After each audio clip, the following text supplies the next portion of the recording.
recent reforms. Hello everybody, welcome back to another episode of Brain Blaze. As always, I am your host, Simon. Welcome to the show. I'm say one of my writers, in this case, Dave. Welcome, Dave. Thank you, Dave. And also, I rarely do it, but I should also thank Sam, who edits these videos and does a wonderful job. Thank you, Sam. Like, what am I, nothing? Welcome to the show. I've never read this before. I'm going to read it and react to it. It's the weirdest UK laws. I'm pretty sure we did a video about weird American laws and it did really well. So I was like, cool, let's do a whole series on this because I like views and money. Let's go. During my early teenage years, before I discovered the joys of alcohol and other such social lubricants, I spent about 2 years devoting most of my spare time to the pursuit of amateur radio. Okie dokie. Is this like just talking to people? What do they call it? Isn't this? I feel like this is also a more American thing, where they talk to each other on like breaker, this sort of thing, right? Breaker 19, what's your 20? Oh, it's so hot just knowing you're in a truck. Now, just before we continue with today's video, let me tell you about the legends over at Bespoke Post who have sponsored today's video. Look, have you ever wished you could receive a monthly surprise filled with top-notch goods? You have? Well, good news. Bespoke Post. They are the ultimate membership club that brings you a box of awesome every month, and it's free to join. You can skip a month or cancel any time, so no, like, surprise credit card charges. Oh, what's this? Oh, no, I didn't want this one. Not with Bespoke Post. It's flexible, it's nice, it's friendly. Now, what's cool about Bespoke Post is that 90% of the products come from small brands, many of which are based in the United States. It's always nice to support a small business rather than letting Jeff keep all of the money. Bloody Jeff, greedy bastard. So let me tell you how it works. Every month, Bespoke Post curates these incredible boxes filled with all sorts of goodies based on a preference quiz that you fill out. You've got outdoor gear, barware, home and kitchen goods, clothing, even live oysters. Now get this, each box of awesome has around $70 worth of goods inside, but costs you only a fraction of the value. And here's the best part, before your box is shipped, you get to preview what's inside. That way, you can decide if you want to keep it, swap it for a different box, or even just skip the month entirely. No getting stuff you don't want, which is nice, because there's nothing worse than shit that sits around in your cupboard for a year and then you finally throw it away. That wasn't in the talking points. That was a Simon comment. Now, let me tell you about a couple of boxes that I've been loving. First up, there's the Weekender box. This is perfect for those of you who love spontaneous getaways, and who doesn't love that? I don't know, extremely organized people. If my wife was suddenly like, we're going away for the weekend, I'd be like, what? I've got plans. Like, things are going on. We can't just, what are you talking, what about the kids? Crafted by Line of Trade, this heirloom level carryall is built with thick canvas, reinforced frame, and quality leather handles. Another awesome box is the Timeless box. It's filled with go-to gear that'll stand the test of time. You can get a vintage-inspired baseball cap, an heirloom quality Explorer flask, a multi-tool pocket knife, a leather-scented candle. That's a thing? Jesus. That's going to smell nice. I love the smell of, I love the smell, like cars. When you sit inside it just smells expensive, doesn't it? And a hot honey seasoning infused with new Belgium fat tire ale. Okie dokie. So here's the deal. Get 20% off your first box of awesome by just clicking the link in the description below and entering the checkout code BLAZE20 at bespokepost.com/blaze20. Trust me, you won't regret it. Thanks to Bespoke Post for sponsoring. And now back to today's video. For those of you who have always had friends who are too young to remember a time when you could not just pick up a mobile phone and send a message to anybody anywhere in the world immediately, amateur radio enthusiasts spend their time attempting to use various sections of the AM and FM radio spectrum to communicate with each other. It's a little more complicated than that, but that is the general gist of it. I imagine a fair bit has changed since the last time I picked up a radio microphone, but when I held a valid license, there were various strict rules that you had to adhere to. You have to have a license to, talk on the radio? Okay. It was one of those rules which, if not correctly followed, could land you with a serious fine, which got me into trouble with one of the fine gentlemen of the law.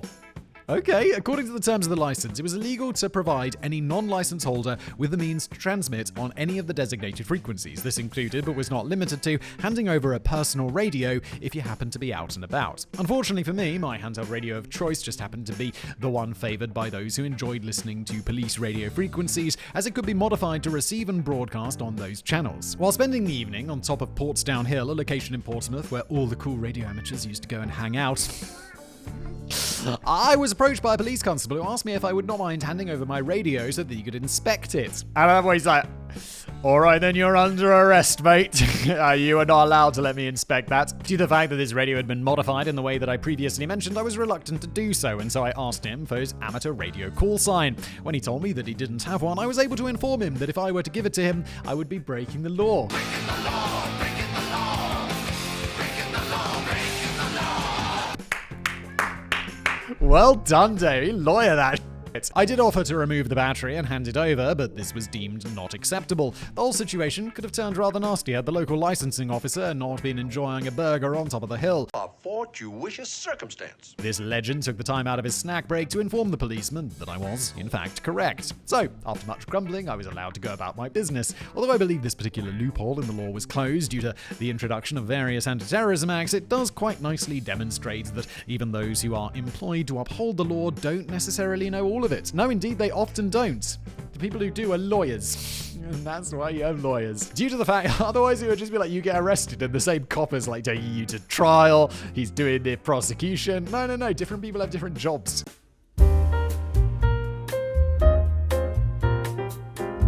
Due to this, also I wouldn't want lawyers out there arresting people. They'd be rubbish at it. Due to the fact that England is very, very old, there are many peculiar laws that still remain in place. Oh my god, are we still in the introduction? Jesus. While many of the more peculiar and barbaric examples have been quietly repealed over the years, there are quite a few still in operation. And today we're going to look at some of them. Only 4 minutes. Let's go. Knock knock ginger. Wait, isn't this knock down ginger? Like, this is the thing where you used to run up to people's houses and knock on the door and then run away. And allegedly, as a kid, I went to a school in a village and all the teachers lived in the village. And we definitely wouldn't go drinking at the pub as older kids and then go ring the bells of the various teachers' houses afterwards and then run away. Definitely never did that. What's wrong with children? Before the advent of, we weren't even children, we must have been like 16, 17. We were allowed to drink in the pub, or allowed to drink in the pub. So, yeah, we were teenagers. With the minds of 12-year-olds. Before the advent of the internet and smartphones, the children of the world had come up with their own ways of keeping themselves entertained. One of the more popular pastimes that seems to have been enjoyed by almost everyone was knock knock ginger. We called it knock down ginger. I don't know why, it was definitely knock down ginger. The idea behind this incredibly annoying game is a simple one. A group of children will decide on whose turn it is to disturb the peace, and this child will knock on some door or ring the doorbell and try to run away and hide before the door is answered. Oh my god, so like this happened a couple of months ago. I might even have brought it up before. It's like 3 o'clock in the morning and it's like I'm in bed. It's like and the like buzzer for someone who's outside the building to come in is going off. And I'm like, what the fuck? And I'm just like, oh, someone must have got drunk and just rang the wrong bell. And there's a couple of Airbnb apartments in my apartment, which I don't like. And it's like, and I'm like, oh, for fuck's sake. And it does it again. It's like 3 o'clock, so I go outside. I go to the window, and I open it up and I look outside. And there's a dude down there, and I'm like, hey! What are you doing? My kids are trying to sleep. And the guy replies to me, in English, he replies to me, and he's like, oh, I'm trying to, I thought this was my friend's. He's like, it's got my fucking name on the bell. I didn't say that. I was just like, well, stop ringing it. It's not your mate. It's got my name on it, you fucking cock. You're waking up my bloody children. I was not very happy about this. Not happy, Jen! Not very. I'm surprised it happened so rarely, to be honest. It's happened like once. And yeah, that. Although this hilarious example of antisocial behavior seems to have fallen out of popularity in recent years, largely due to a combination of the aforementioned smartphones and internet, as well as the invention of the video doorbell, parents who allow their children to play this game may be unaware that far from engaging in harmless little childhood fun, their offspring are in fact committing a crime. Oh no! And also, our parents definitely didn't allow us to do this. They weren't like, hey mum, can I go out and play Knockdown Ginger with my mates? Yes, darling, of course, that's fine. It's obviously antisocial. And the answer would be no. And the reason we liked it is because we were feeling a little bit naughty. According to the website of Waldron Solicitors Limited, law from 1839 makes it illegal to willfully and wantonly disturb any inhabitant by pulling or ringing any doorbell or knocking at any door without lawful excuse. Honestly, it's a fairly good law. I don't know why this is bad. I feel like this should be illegal. As soon as I have finished this script, I fully intend to find out exactly what is covered by the term lawful excuse. I wonder if it includes spreading the good word of the Lord. You fucking should. No, I mean it shouldn't. Whatever it would be to stop the JW people coming to the door. Is it Jehovah's Witness? It is Jehovah's Witness. They're jw.org. So why is it It is Jehovah's Witnesses, right? And jw.org is Jehovah's Witnesses. Because where I get the tram to work in the morning, there's often a stand with like jw.org and two people standing there and they've got their books, but they never approach anyone. And I'm told that that's what they do. They don't approach people. They want you to come to them and then they'll start a conversation with you about Bibles or something. But then aren't these the same people who come to your door and talk about Jesus? Hello, my name is Elder Green. I would like to share with you this book of Jesus Christ. It's very confusing. Why can't they be more like the people who just stand at the tram stop and then if I don't approach them, they don't come to me? Because, like, it's me. They've got no shot. Eating swans. Ask any British person about swans and they will probably recite the following information. They're all owned by the Queen, or probably now the King, because the Queen's dead. All the swans in the UK belong to the Crown. Okay, whatever. And it is illegal to kill and eat them. A mate of mine was saying there's some place in Germany, which now I desperately want to go to, they have swan on the menu. You can just go and eat swan. And apparently, I think he's been. I gotta ask him about that. I've got to follow up and go to the swan place, and I'll tell you how swan is. Anyone eaten swan? Let me know in the comments. Is that worth having? I'd eat that. Swans are mean. Some people even may go as far as to say that doing so is treason. Sadly, none of this is entirely correct. While it is certainly true that keeping and eating swans has historically been a luxury only reserved for the wealthiest... Wait, is swan really expensive to eat? It's just a fucking bird. It has never been the case that all swans are owned by the Crown. In 1482, it was ordained that only landowners with a certain income will be permitted to keep these majestic animals. People flexing on people with swans. Those that wish to do so could, for an exorbitant fee, purchase an official swan mark. These marks, an intricate pattern that was nicked into the beak, allowed people to quickly identify the owner of each individual swan, not dissimilar to branding cattle. Any swan without a mark was, by default, considered property of the Crown. The penalty for ignoring or attempting to alter these marks was fairly extreme. According to a document released in 1570 called the Order of the Swans, it stated, "If any person does raise out, counterfeit, or alter the mark of any swan, they shall suffer 1 year's imprisonment." Which is stealing a bird. That's not to say that eating a swan that belonged to the Crown was illegal. It was. In fact, until 1998, it was still considered treasonous to eat a mute swan that belonged to the monarch. What the fuck's a mute swan? Is that a swan that can't talk, or is it a specific type of swan? So what happened? After the law changed in 1998, why didn't people immediately prepare banquets of swan for celebration? Yeah, let's go. Well, there are two reasons. Firstly, in my opinion at least, swan meat is disgusting and really not worth all the hype. Dave has eaten swan! Oh my god, it's disgusting though. I still want to try it. Sadly, although I imagine it tastes something like goose, and I quite like goose. Secondly, although you no longer ran the risk of being sent to the Tower of London should you decide to sit down and roast a swan for Sunday lunch, the mute swan is a protected species under the Wildlife and Countryside Act of 1981, and therefore it is still illegal to kill them for food. I spoil sports. Stop having fun, everyone! Because this is England, there are, of course, a few exceptions to this rule, but these largely involve pretentious posh individuals and do not apply to the general public. If you raise a swan specifically for eating, surely that's allowed. Queue jumping. Wait, we're not going to explain how to eat a swan, Dave? I want to eat a swan, Dave! Here in the UK, we take waiting in line very seriously. If queuing was an Olympic sport, you can bet your ass that we would not get the gold unless we had arrived at the event early, because overtaking other competitors would not be an option. Seriously, observing correct queuing etiquette is to a British person what behaving with a creepy amount of reverence towards the flag is to Americans. That's quite a good analogy. Anybody who cuts in line in the UK runs a very real risk of being subjected to a barrage of tutting, which in some cases has been known to hospitalise unprepared foreigners. Terrible. No manners whatsoever. It's outrageous. I don't know if other countries hold the art of standing in line in such high regard, but after my last visit to America, I could say that Americans do not.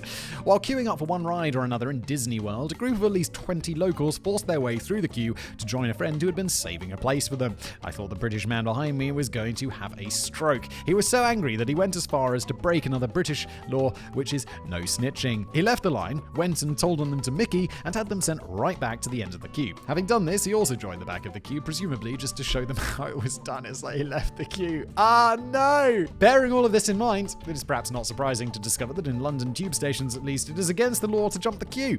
I'm not entirely sure what the punishment is for anybody foolish enough to commit this heinous because they throw you in front of the tube. It's just fucking mob justice. But there are many British people who would consider it worthy of capital punishment. Fuck yeah. To the guillotine. Library gambling. We've all been there. You're looking for a new location for your late night poker game. You used to have all the games in the pub, but after the last tournament when Mental Terry got drunk, it's no longer an option. And I'm sure you'll remember from a previous video, getting drunk in the pub is illegal, and now you've all been barred. You can't play in the park because the pigeons will steal your poker chips. You don't want to invite everybody to your place, especially if Mental Terry is coming again. So where could you possibly go? And then it hits you. Why didn't you think of it before? The library, of course. After all, it's quiet. There's lots of tables. It'll be perfect. After a brief hiatus, during which you and your friends feverishly search for all your library cards, you're all set. Unfortunately, as soon as you arrive, you're informed by snooty Karen, the librarian. Of course, she's called Karen. Someone sent me an email the other day, and it was like, "Hi, Simon, I really enjoy all your videos and everything, but I don't like how you use the word Karen. My name is Karen. This actually happens. I promise you, this actually happens. And it upsets me that you use the word Karen because my name is Karen, and I don't like that people are using the word Karen in this way, and I'd like you to stop." And I'm like, this is the most Karen thing that has happened. You are a Karen by sending me that email. I hope you know that. And if you're watching this, I'm so sorry. But come on, do you not see the irony? Oh, good Lord. Due to the Library Offences Act of 1898, no gambling is allowed on the premises. Not only does this ruin your entire evening, but you also have to leave quickly because Terry is utterly furious, and the Act also prohibits disorderly behaviour, along with foul and abusive language. No armour in Parliament. Although if you do not live in the UK, you could be forgiven for thinking that the Houses of Parliament exist purely to provide a little bit of comedic relief to take the sting out of everyday life. The recent policy of changing Prime Ministers more frequently than I change my MacBook has not helped with this. I mean, I feel like, how often do you change the Prime Minister every year? I can't believe I don't know this, but it's 4 years, right? There's an election every 4 years. You are correct, sir. I'd say I change my MacBook probably every 4 years. So it's about right. It's about right. Dave does change his MacBook a lot. I think he was telling me about this. Some guy nicked it. That's right. Dave was on a train and some dude nicked his MacBook. And you might be thinking, people get their MacBook stolen often. I mean, it's a desirable piece of technology. Dave is blind. They stole a MacBook off a blind man. Like, what sort of immoral piece of are you? And it's not like, I didn't know he's blind. Dave has mentioned previously, he's got the white stick and he's fully blind. And they stole his laptop. What the is wrong with that person? You are like Pedro Lopez. That escalated quickly. You're going to hell. You're going to be like, that is some degenerate shit right there. But believe it or not, the Houses of Parliament are not just a place that employs people to make up lies, fiddle expenses. Oh, what about? This is like, was a huge scandal, like 10 years ago in the UK. There was some dude who'd use like his parliamentary, he's an MP or whatever, and he gets like expenses, like parliamentary budget. And it's like, he'd bought like a £500 birdhouse for his house. It's like, dude, you can't do that. That's not an expense. And take huge amounts of cocaine.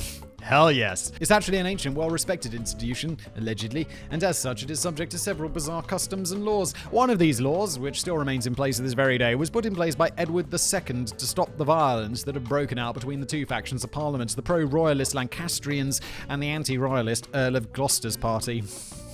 I read that, but I was like, just not paying attention. This old British stuff is like so boring. This law, referred to as the Statute Forbidding Bearing of Armour 1313, is pretty self-explanatory and forbids anyone from wearing a suit of armour when entering Parliament. Now, I don't pretend to be an expert on politics, but I think this law has the potential to be much more interesting if it were reversed. Instead of forbidding people from wearing armour when they enter Parliament, how about making it mandatory? Not only that, how about scrapping the hours and hours of tedious debate in favour of some sort of gladiator-style contest? Each party could say what they wanted to do, elect a champion, and we would just go with the idea put forward by the winning side. I don't know about any of you, but that would certainly encourage me to tune in to BBC Parliament. I don't even know if that was... It's so boring. It's like BBC Parliament's just like the live stream of Parliament. Even if it was entertaining, I don't think I could bring myself to go over to that channel just because I'd be like, oh. Carrying planks of wood in London. Having once carried a 22-foot-long scaffold pole across a busy road whilst transporting it from a place near my house to a place that was my house, so I might have something on which to mount a massive HF broadcast antenna. That was a hell of a sentence. I can kind of see the sense in this one, but it does seem a little extreme. According to Section 54 of the Metropolitan Police Act, quote, "You're not allowed to carry a plank along a pavement in London unless you are unloading it from a vehicle." This makes sense.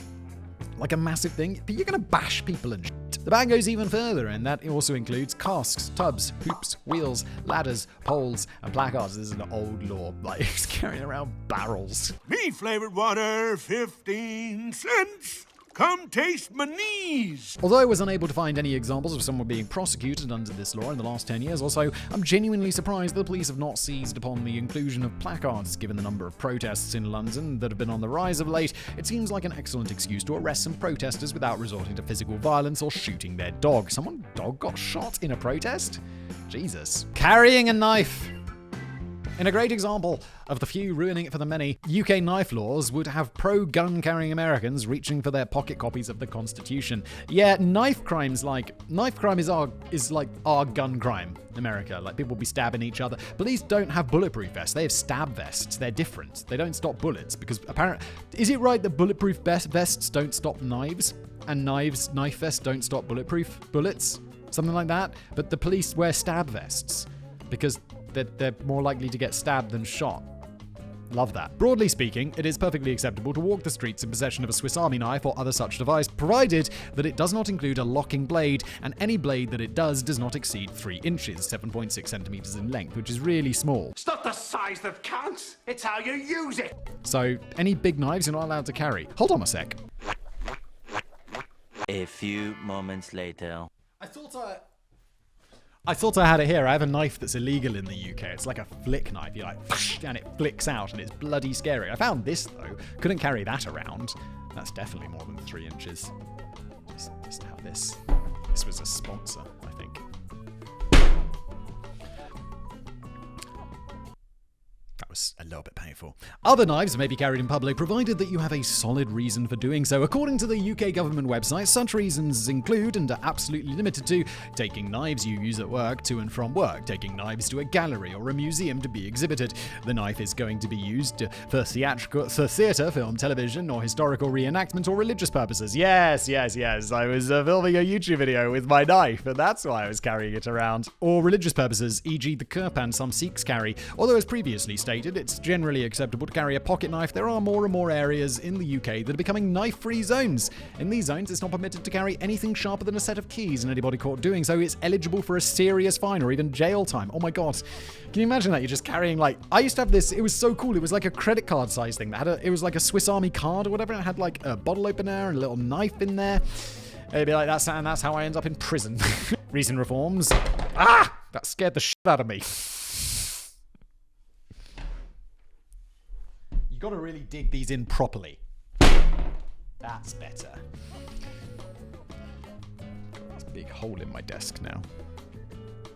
I think I did that there before. And then I spilt water. You see there's a little mark in the desk there? I'm pretty sure that at some point I stabbed a knife into this, and then I spilt water on it, and the cheap, like, plastic lining that's over this desk opened up, and then the water got into the wood underneath and kind of made it swell, so there's a little bump there. Fascinating, Simon. Let's carry on with today's video, shall we? Fascinating tangent, Simon. Let's carry on. In England, it is now illegal to sell cutlery sets to anybody under the age of 18. Furthermore, ownership of flick knives, gravity knives, and sword sticks — what the f*** is a sword stick? I want one — is completely forbidden. Transgression of this law can earn you up to a 4-year prison sentence and an unlimited fine. I'll tell you the story behind my flick knife. My uncle came to visit, and he was like, that's a cool knife, in a knife shop. This knife was unbelievably expensive. It was, I'm not even joking, I think it was £500. My uncle's a little bit mental. And so he buys this knife, and he's like, oh, this is great. I'm like, you buy a £500 knife, Dick? And he's like, yeah, I'm buying this knife. I'm like, okay. And then he later realizes that flick knives are illegal in the UK. And I'm like, should we take it back to the store then? He's like, nah, you can have it. And I'm like, cool. So it's like one of the nicest things I own is this, I mean, now I own some nice stuff, but like, I think this was many years ago. And this knife is like, it's so nice. It's like this Damascus steel thing with this like horn. It's really cool. It's like a £500 knife. Of course it is.